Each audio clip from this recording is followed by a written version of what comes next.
बोलो बांके बिहारी लाल की जय। बोलो दशा माता की जय। स्वागत है आपका मेरे YouTube चैनल आर के भक्ति में। भक्तों, मैं आज आपको दशा माता की 8वीं कहानी सुनाऊंगा। कृपया उसे ध्यानपूर्वक सुनें। जो भक्त मेरे चैनल पर नए आए हैं वो मेरे चैनल को सब्सक्राइब करें, वीडियो को लाइक करें और कमेंट में दशा माता की जय लिखना ना भूलें। बोलो दशा माता की जय। पुराने समय की बात है कि एक घर में एक जेठानी देवरानी थी। वे दोनों निसंतान थी। वे मेहनत करके पेट पालती थी। दोनों व्रत पूजन कुछ भी नहीं करती थी। एक दिन दोनों प्रातःकाल गांव में आग लेने गईं। उस दिन गांव में दशा माता का पूजन था, इसलिए उन्हें किसी के यहाँ से भी आग नहीं मिली। आग मिलने पर देवरानी जेठानी से बोली, आज हम दोनों का भी व्रत रहेगा। शाम को आग मिलने पर ही रसोई बनाकर भोजन करेंगी। शाम को जाने पर जेठानी अपनी पड़ोसिन के यहाँ से आग लेने गई। पड़ोसिन ने उसे आदरपूर्वक बैठाया। जेठानी ने पड़ोसिन से पूछा, दशा माता का पूजन करने से क्या होता है? पड़ोसिन ने बताया कि जिस बात की इच्छा करके डोरा लिया जाता है वह इच्छा पूर्ण हो जाती है। जेठानी ने यह सुनकर पड़ोसिन से बोली, अगली बार जब डोरा लेना हो तो मुझे भी बताना, मैं भी डोरा लूंगी। जेठानी जैसे ही आग लेकर घर से बाहर आई तो उसे गाय चरकर आती दिखाई दी। ग्वाला पीछे आ रहा था। उसके कंधे पर एक बछड़ा था और एक गाय बछड़े को चाटते हुए चल रही थी। पड़ोसिन ने ग्वाले से पूछा, तुम्हारी गाय के पहली बार प्रसव हुआ है? ग्वाले ने बताया कि हाँ। पड़ोसिन ने फिर पूछा, गाय ने बछड़ा दिया है? बछिया। ग्वाला बोला बछड़ा है। यह जानकर जेठानी ने पड़ोसिन से कहा कि घर जाकर दशा माता का डोरा ले लो। 9 दिन तक व्रत रखकर कथा सुनना तथा 10वें दिन सिर सहित स्नान करके पूजन करना। दशा माता चाहेंगी तो 10 दिन के भीतर ही तुम्हारी मनोकामना पूर्ण हो जाएंगी। जेठानी ने घर जाकर सारी बातें देवरानी को बताई। दोनों ने दशा माता से मनोती मांगी कि यदि हम दोनों की संतान होंगी तो हम सुहागनों को न्योता देंगे। दोनों ने दशा माता का डोरा लिया। दशा माता की कृपा से डोरे की पूजा से पहले ही दोनों देवरानी जेठानी गर्भवती हो गई। 9 महीने 9 दिन के बाद दोनों ने के यहाँ 2 लड़कों ने जन्म लिया। बालकों के नामकरण संस्कार के बाद देवरानी ने जेठानी से कहा, हमने जो सुहागनों को न्योता नेकी मनोती मांगी थी उसे अब पूरा करना चाहिए। जेठानी ने कहा कि अभी ऐसी क्या जल्दी है? जब लड़कों का अन्नप्राशन संस्कार होगा तब सुहागनों को न्योता देंगे। जब लड़कों का अन्नप्राशन संस्कार हुआ तब देवरानी ने जेठानी से सुहागनों को न्योतने की बात कही, परंतु जेठानी ने बात को टाल दिया और कहा कि लड़कों के मुंडन संस्कार पर सुहागनों को न्योता देंगे। होते होते कुछ समय बाद लड़कों का मुंडन संस्कार भी हो गया। देवरानी ने जेठानी को सुहागिन के न्योतने की बात कही। जेठानी बोली, लड़कों की सगाई के समय ही सुहागिनों न्योती जाएंगी। लड़के बड़े हो गए, उनकी सगाई हो गई, परंतु जेठानी ने अब की बार भी सुहागिनों को नहीं न्योता। जेठानी बोली, जिस दिन लड़के के फेरे होंगे उसी दिन सुहागिनों को न्योता देंगे। इस पर देवरानी बोली, बहन तुम्हारी जब इच्छा हो तब सुहागिनों को न्योत देना, परंतु मैं तो लगन के दिन ही सुहागिनों को न्योत दूंगी। देवरानी ने लगन के दिन ही सुहागिनों को न्योता दिया, परंतु जेठानी ने कुछ भी परवाह न की। लगन के बाद मात्र का पूजन करके दोनों दूल्हे बारात सजाकर बैंड बाजे सहित ब्याहने चल दिए। देवरानी के बेटे का विवाह बड़े धूमधाम से सकुशल पूर्ण हो गया, परंतु जेठानी ने सुहागनों का न्योता नहीं दिया था, इसलिए दशा माता ठीक फेरों के समय उसे उठाकर ले गई। दूल्हे के सहसा गायब हो जाने के कारण वर कन्या दोनों में हाहाकार मच गया। उसकी बारात खाली हाथ घर लौट आई, परंतु लड़की की माता बड़े संकट में पड़ गई। इस अधब्याही लड़की से कौन विवाह करेगा?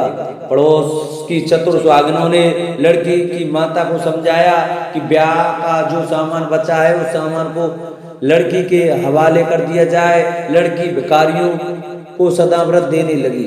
एक दिन एक साधु तीर्थ यात्रा करता हुआ वहां आया। गांव से घने जंगल में एक पीपल का पेड़ था। लोग इस पीपल के पेड़ को पारस पीपल कहते थे। उसी पेड़ पर दशा माता का निवास था। साधु चलता चलता शाम को उसी पेड़ के नीचे ठहर गया। झाड़ूदार ने आकर उसी पेड़ के पास मैदान में झाड़ू लगाई। स्त्री ने मस्क से वहां पर छिड़काव कर दिया तथा माली ने यह फूल बिखेर दिए। तब अनेक देवता अनेक प्रकार की पोशाक पहनकर आने लगे तथा स्थान पर बैठने लगे। सबसे बाद में स्वर्ग के राजा इंद्र का सिंहासन उतरा। इसी के साथ स्वर्ग की अप्सराएं आकर सिंहासन के चारों ओर नाचने लगी। उसी समय अद्व्यायी लड़के को गोद में लेकर दशा माता पीपल के पेड़ से नीचे उतरी। इंद्र के साथ स्वर्ग में एक सुआ गाय भी आई थी। उसने 2 गिलास दूध पिया था। लड़के ने अद्व्यायी के भाग का एक गिलास अलग रख दिया था, दूसरे गिलास का दूध भी पी लिया। जब तक अप्सराओं का नाच गान होता रहा, दशा माता लड़के को गोद में लेकर बैठी रही। प्रातः काल होते ही देवताओं का दरबार भंग हुआ। साधु भी वहां से चलकर गांव में आया।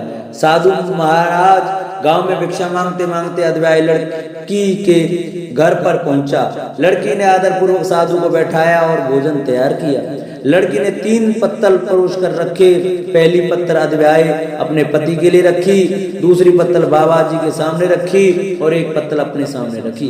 बाबा ने अपने आप कहा, वाह, जो बात मैंने रात वहां देखी थी वाह तो यही भी देखने को मिल रही है। लड़की ने पूछा, क्या बात है बाबा जी? साधु बाबा ने बात टालते हुए कहा, हम बैरागी लोग ऐसी अनेक बातें कहते रहते हैं, तुम्हें ऐसी बातों से क्या मतलब है? तुम तो भोजन करो और भगवान का भजन करो। लड़की ने हट पकड़ ली। उसने कहा, जब तक आप अपनी कही बात का खुलासा नहीं करेंगे मैं भोजन नहीं करूंगी। इस पर भी साधु बाबा चुप रहे। तब लड़की बोली कि आप साधु हैं और मैं सती हूँ। आप या तो अपने कथन को स्पष्ट कीजिए कि आपने रात में क्या देखा, नहीं तो मैं आपको साथ दे दूंगी। तब साधु बाबा ने रात का सारा किस्सा कह सुनाया। यह सुनकर लड़की ने बाबा के साथ पीपल के पेड़ के पास जाने का निश्चय कर लिया। साधु बाबा आगे चले और लड़की उनके पीछे पीछे चलती रही। साधु बाबा लड़की को पारस पीपल के पास छोड़कर चले गए। संध्या होने पर नित्य की तरह जमादार ने झाड़ू लगाई, बिस्ती ने अपनी मस्क से पानी का छिड़काव किया और माली ने फूल बिछाए। देवताओं के राजा इंद्र आए। अप्सराओं का नाच गान प्रारंभ हो गया। उसी समय दशा माता पीपल के पेड़ से उतरकर दरबार में बैठ गई। लड़के ने सूरा गाय का दूध पिया और एक गिलास अद्व्यायी लड़की के लिए रख दिया। जैसे ही लड़की ने दूध का गिलास मुंह पर लगाया तो ही लड़की दूसरा गिलास हाथ में लेकर वर के सामने आ गई। वह बोली, अपना भाग मेरे लिए, मैं उपस्थित हूँ, मेरे लिए क्या आज्ञा है? मैं सेवा करने के लिए तैयार हूँ। तब लड़का बोला, मैं इस तरह से तुमसे नहीं मिल सकता। मैं दशा माता की सेवा में रहता हूँ। मुझे अभी दरबार में जाकर दशा माता की गोद में बैठना होगा। यदि तुम्हें मुझसे प्यार है तो दशा माता को प्रसन्न करके उनसे मुझे अपने लिए मांग सकती हो, तब मैं तुम्हारा हो सकता हूँ। लड़का दूध पीकर दशा माता की गोद में जाकर बैठा। लड़की अप्सराएं के साथ नाचने गाने लगी। जब सवेरा हुआ तो दशा माता ने इस नई लड़की को बुलाकर पूछा, तुम कौन हो? तुम्हारे नाचने से मैं बहुत प्रसन्न हुई, जो कुछ मांगना हो मांग लो। लड़की ने दशा माता से वचन ले लिया कि मैं जो कुछ मांगूंगी वह आप मुझे प्रदान करेंगी। तथास्तु कहने के बाद लड़की ने दशा माता ने अपने पति को पकड़कर कहा, मुझे यही चाहिए। दशा माता ने कहा, तूने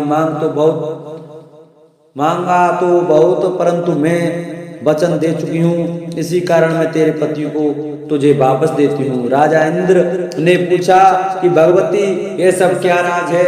मैं इस राज को जानना चाहता हूँ। तब दशा माता ने बताया, ये लड़का मेरे वरदान से ही प्राप्त हुआ था और इसकी माता ने मनोती मांगी थी कि लड़का पैदा होने पर मैं सुहागनों को न्योता दूंगी, परंतु उसने अभी तक अपना वचन पूरा नहीं किया। इस कारण मैं इस लड़के को विवाह मंडप से उठा लाई थी। ये लड़की इसकी अद्व्यायी पत्नी और पतिव्रता है। पतिव्रता होने के कारण ये देव समाज में पहुंचकर मुझसे अपना पति मांग रही है। दशा माता के ऐसे वचन सुनकर इंद्र सहित सब देवताओं ने वर वधू के ऊपर पुष्प की वर्षा की। तब तक साधु बाबा भी वहां आ गए। साधु बाबा दूल्हा और दुल्हन को साथ लेकर गांव की ओर चल पड़े।